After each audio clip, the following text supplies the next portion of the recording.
Neueste, Hitze Debatte zwischen Palästina und Israel im Sicherheitsrat.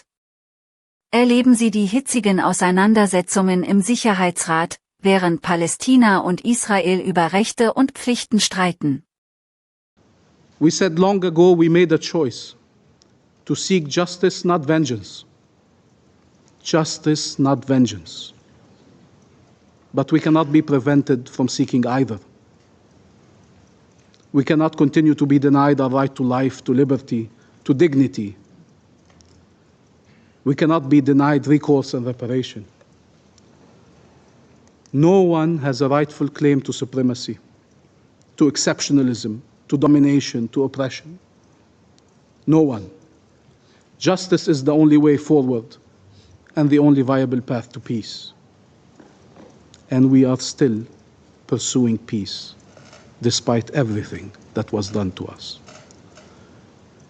How many times have we heard the claim that the Middle East was one war away from peace, only as a prelude to another war and another war? How many times did we hear the claim that the Palestinian question no longer mattered or was finally put to rest? No one should succumb to these lies and illusions any longer. They cost lives. And we have already lost way too many lives. A different reality is possible for Palestine, for Israel, and for the region. A reality of shared peace, security, and prosperity. It starts with ending the genocide, releasing hostages and prisoners, delivering humanitarian aid, and the full Israeli withdrawal from Gaza. It starts from putting an end to the annexation of our land and the displacement of our people. And it will materialize with the independence of the state of Palestine. Shared security will be achieved by the fulfillment of our inalienable rights, not their continued denial. There is not a people too many in the Middle East. There is an independent state missing. We ask for nothing more than what international law has determined as our rights, at par with other peoples around the world, but we will accept nothing less. Our freedom can no longer be denied or delayed. And I thank you, Madam President. I thank the representative of the observer state of Palestine for the statement. The representative of the United States has asked for the floor to make a further statement, and I now give him the floor. Thank you again, Madam President. Accusations of genocide are categorically false here and fuel anti-Semitism around the world. America fully supports Israel's right to defend itself. Israel has taken numerous measures to limit harm to civilians and to address humanitarian needs. The loss of civilian life in Gaza is tragic, but the responsibility for this rests with Hamas, which could stop the fighting today by freeing the hostages and agreeing to the ceasefire terms already accepted by Israel. Thank you, Madam President. I thank the representative of the United States for his statement. I now give the floor to the representative of Israel. Thank you, Madam President. First, I would like to thank ASG Chiari for his briefing.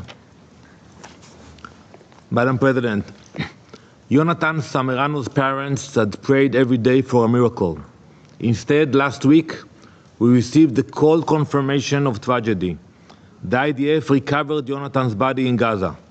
He was just 21, abducted on October 7 by an UNRWA employee, a terrorist who received his salary from the UN. The United Nations paid the wages of the man who stole Jonathan's body and dragged him into Gaza. Where are the condolences of the Secretary General? Where is even an apology from Commissioner General Philippe Lazzarini? Their silence rings louder than any empty statement they have ever offered. No one in this building can claim ignorance. No one can hide behind the excuse of not knowing, because Jonathan's mother, Ayelet Samerano, came here many times to this very building and looked Commissioner Lazzarini in the eyes. We demanded accountability. We demanded answers. We reminded him that the UN badge must not be a shield for terrorists. No reply till today. Now, last week, Ayelet has buried her son while the UN buries its head in the sand.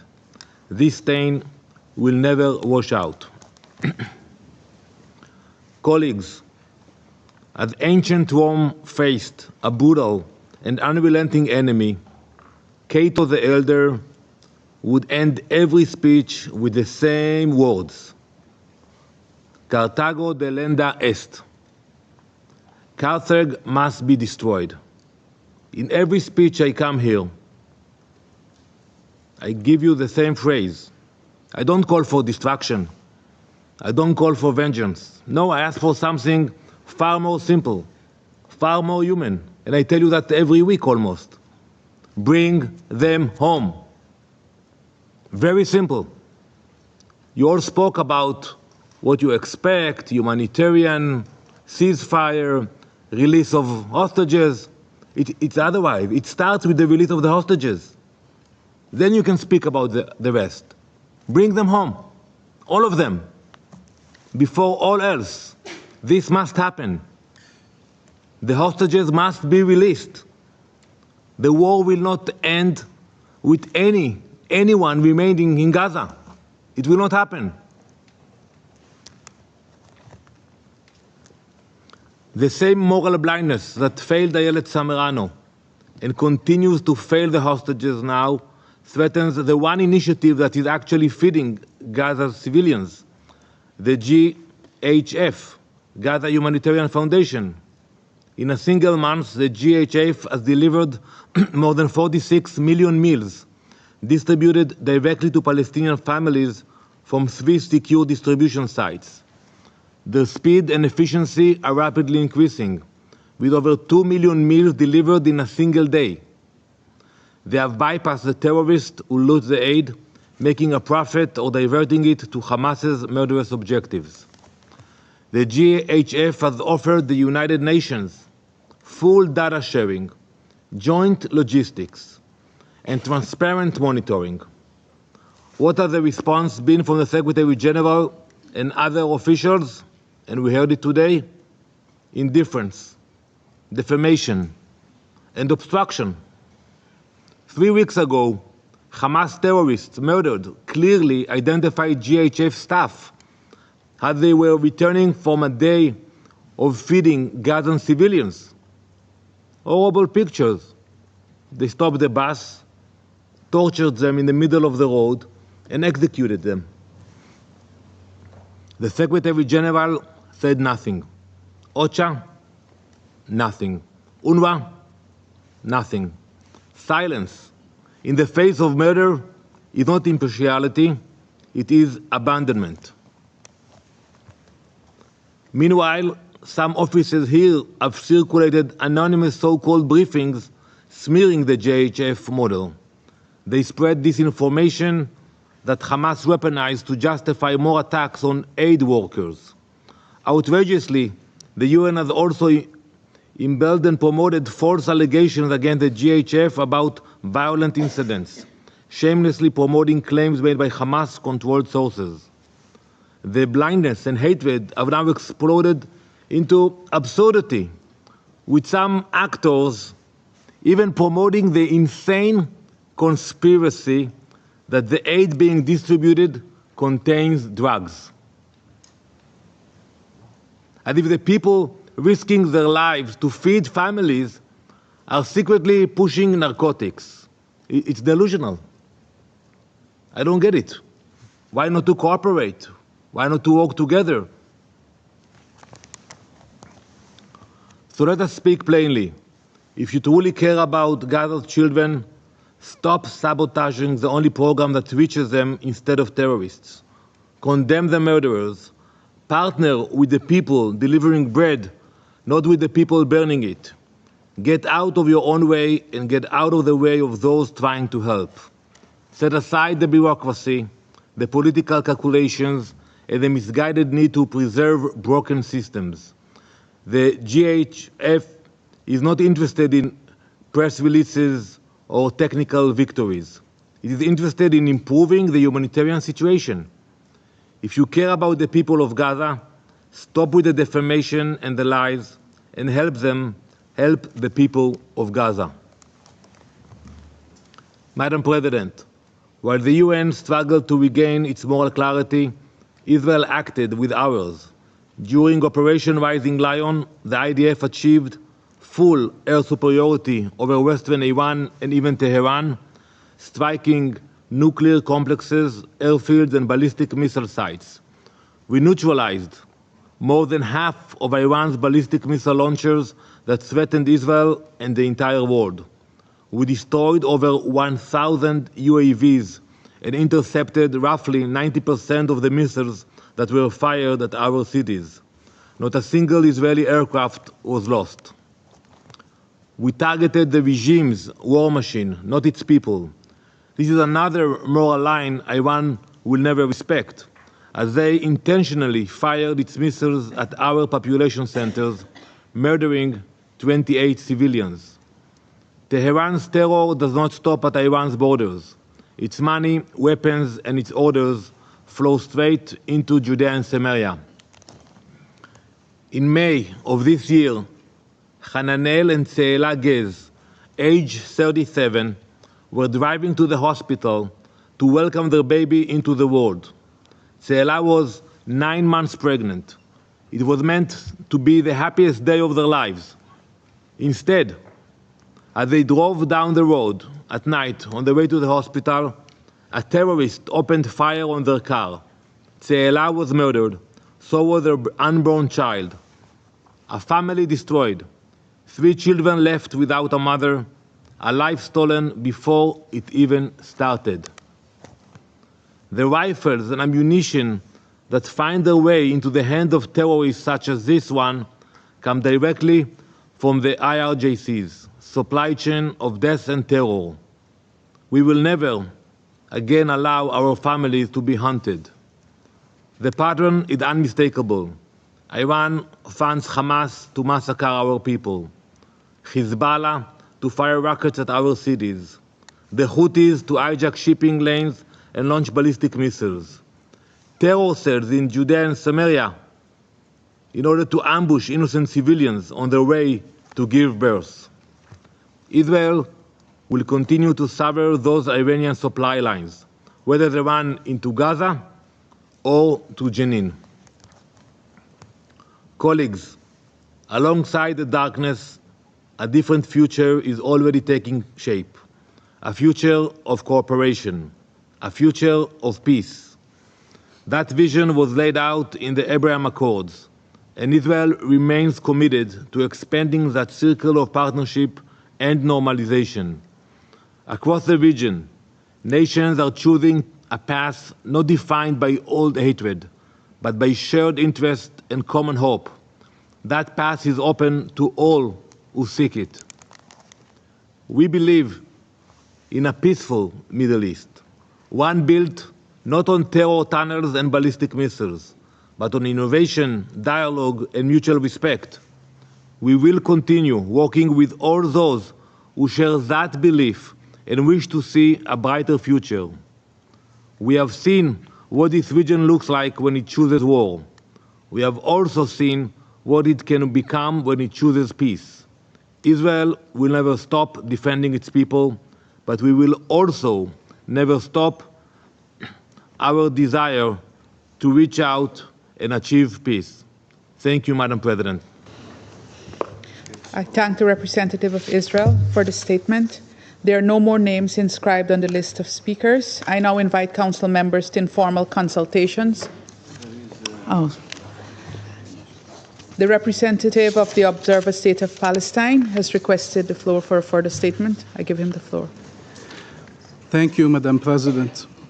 I wonder if that peaceful settlement for the Middle East includes the independent and sovereign state of Palestine, or again, based on the illusion that somehow there is a way to destroy the Palestinian people rather than recognize and implement its rights.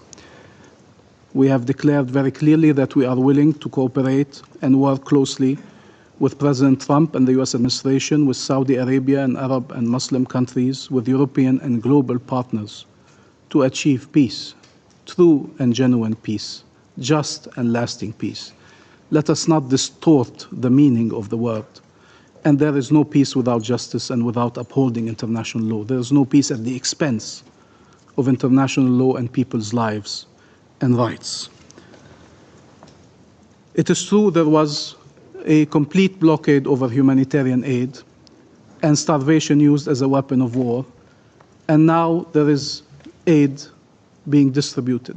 And the question is, how can you complain? We can complain because while the first one was unacceptable, inhumane, and unbearable, and that was an official decision of the Israeli government to block that humanitarian aid for so long and to create the conditions of famine in Gaza, it doesn't mean that anything else is also acceptable. Should we not believe our eyes? Is there anyone here who's not seeing the images of thousands of people trying to get aid and getting shot at, of people being killed every day? It's not a conspiracy or an imaginary narrative. These are images that we see every day. And we've called several times to allow international journalists in and to allow investigation missions in, international investigation mission in, to tell us what is happening if we are to believe that everything we're seeing is not true. Our people are being treated as cattle. They're being shot at like animals. These are human beings. We shouldn't believe the testimonies of Israeli soldiers saying they were ordered to shoot at the people coming to collect aid while they had no weapons, while they were not an enemy. What if these people that you saw on your TVs every night and every day were Israelis, starving, trying to get aid? What would happen? Every day, 30 Palestinians killed, trying to get aid. So yes, aid needs to be distributed, but needs to be distributed in a dignified manner to all Palestinians, not as a means to forcibly displace them, squeeze them into part of the territory, make them desperate, further humiliate them. We ask to be treated as human beings. That's not too much to ask. And it is a bit insulting to suggest that we are not entitled to be treated that way, that we should take whatever is thrown our way and be thankful. Speaking about attacks on aid workers, you want to go there? Attacks on aid workers, humanitarian personnel, UN staff? Attacks on aid workers? You spoke Colleagues, you spoke of Hamas and I just wish to remind that the decorum of the Council be kept and that we refrain from any personal attacks or even crosstalk. Point taken, go Madam ahead. President. We've seen attacks on humanitarian workers, on the UN staff. We've seen the narrative that Palestinians are bloodthirsty monsters and that the UN was part of a terrorism network. And that narrative and that incitement led to real-life consequences of occupation forces killing entire families and children and attacking the UN and killing them and detaining them and torturing them. This should be taken seriously. Hamas is responsible for the actions it takes. And we have been very clear in our position on every matter, whether it is on the attacks on civilians or the taking of hostages. We reject and oppose these actions. But Israel is responsible for its actions. Israel is also responsible for its actions. It cannot defer that responsibility or deny that responsibility. It's about releasing the hostages, massively bombing entire neighborhoods, destroying homes, whether empty or people still in them, bombing the tents of people, shooting snipers, shooting bullets in the heads of children. They were in the search of hostages while doing that. Doctor after doctor coming here to explain what is being done to the Palestinians, denying them the right to life, denying them access to hospitals, denying them access to schools, destroying their lives. That was about the release of the hostages. Or pretending that nobody cared about the hostages here, when there was legislation upon legislation on this issue, but in parallel to calling for the end of killing of Palestinians, of displacement of Palestinians, of arbitrary arrest of Palestinians. But you cannot tolerate the fact that the Palestinians are people, that they are human beings, and that they are entitled to the equal measure of rights.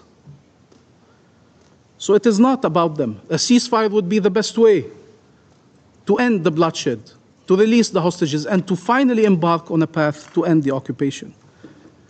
And I want to be very clear, when we speak of genocide, in no way do we hold Jews around the world responsible for Israel's actions. These are legal determinations. These are crimes that have a definition. If I say Israel commits war crimes and crimes against humanity and genocide, nobody can answer that we are fueling anti-Semitism, except those who have a confusion between the acts of the Israeli government and the Jews around the world. And that's an unacceptable confusion. We will never go there. Those responsible are those doing the act. And you cannot say that they are responsible because of their identity, nor you can say they are innocent based on their identity. The identity of the perpetrators and the identity of the victims is not relevant here.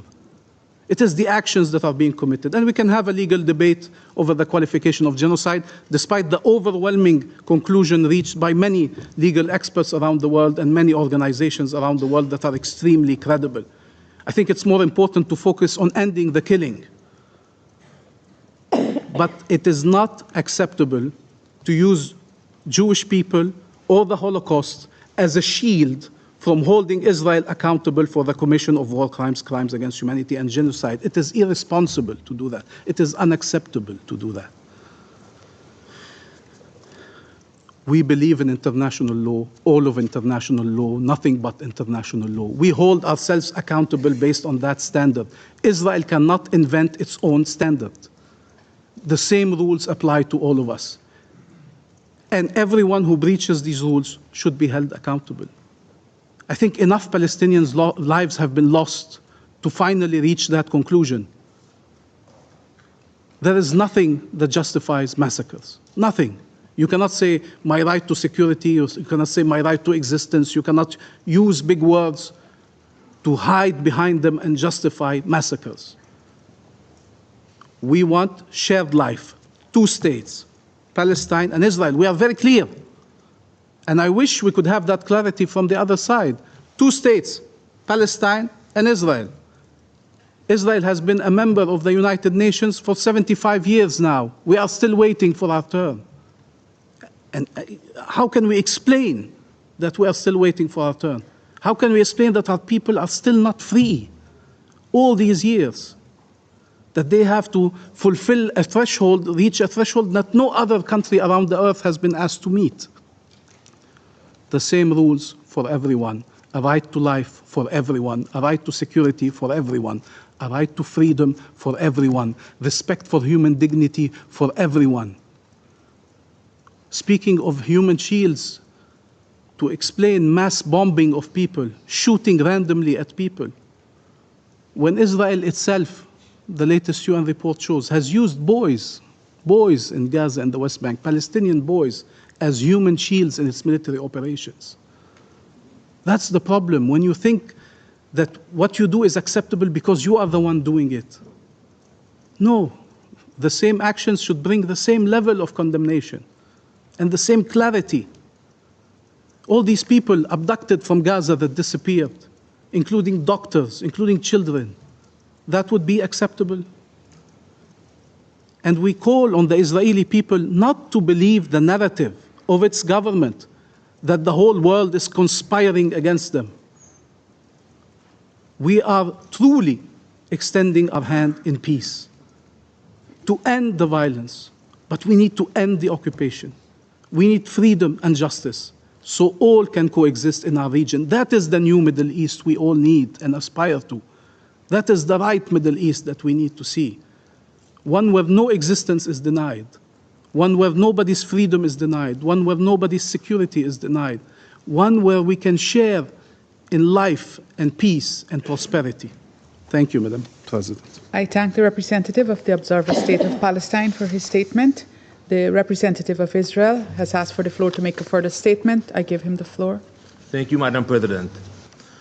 The representative of Palestine spoke for so long, but at your speech, You forgot to mention the responsibility of Hamas.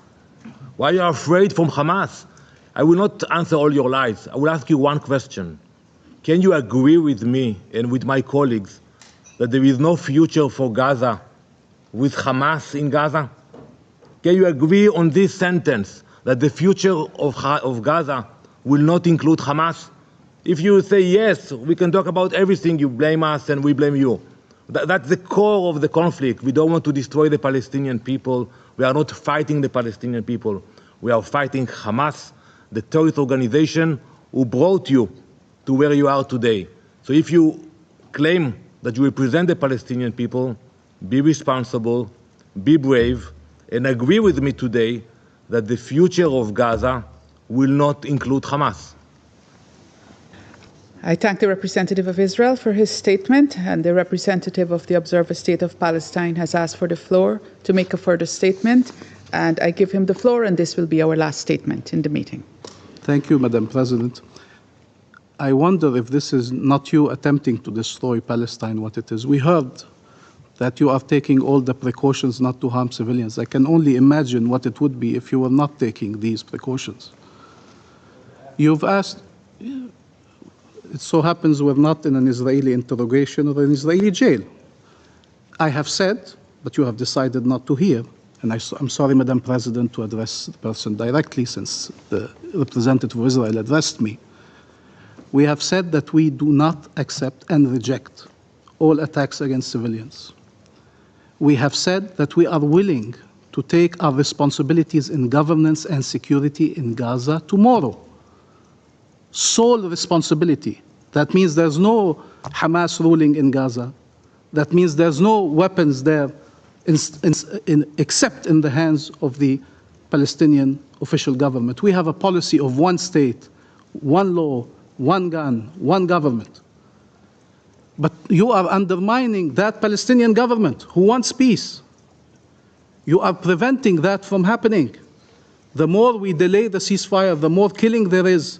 Instead of arriving to that solution proposed by Palestine, the region, and the world, to have a Palestinian government operating in Gaza with regional international support, with the deployment of forces upon our invitation, you are denying that state.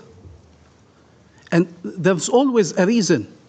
It's Hamas, it's this, it's that, it's you didn't say this or you should do that. Look at everything we have done and everything we have said and tell me where Israel has done anything that matches the level of commitment we have shown. Your Knesset is voting against the Palestinian state. Your officers are destroying it on the ground. You can claim you're not trying to destroy it, but again, people have eyes. Does Israel recognize the state of Palestine? Say it. Then that would be an important meeting. Then we would finally have achieved a breakthrough that you believe in a Palestinian state living side by side with Israel. So there are solutions to all the problems as long as we are finally in a context where our rights are recognized, where both sides' security can be guaranteed. Israel claims a right to do anything under the pretext of security. That is not possible. No other state could behave this way. So I think we've been clear. We cannot be clearer. There is a solution today, but nothing justifies what you have done in Gaza.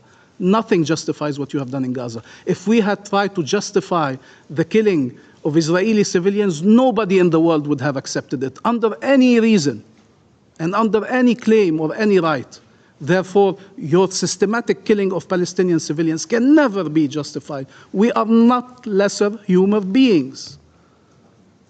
We are not expendable. And then the UN reports are wrong, the human rights organizations are wrong, the journalists are wrong, the governments around the world are wrong, your closest allies are wrong. Or maybe you are wrong, maybe you are lying, maybe you are distorting realities to serve the policy.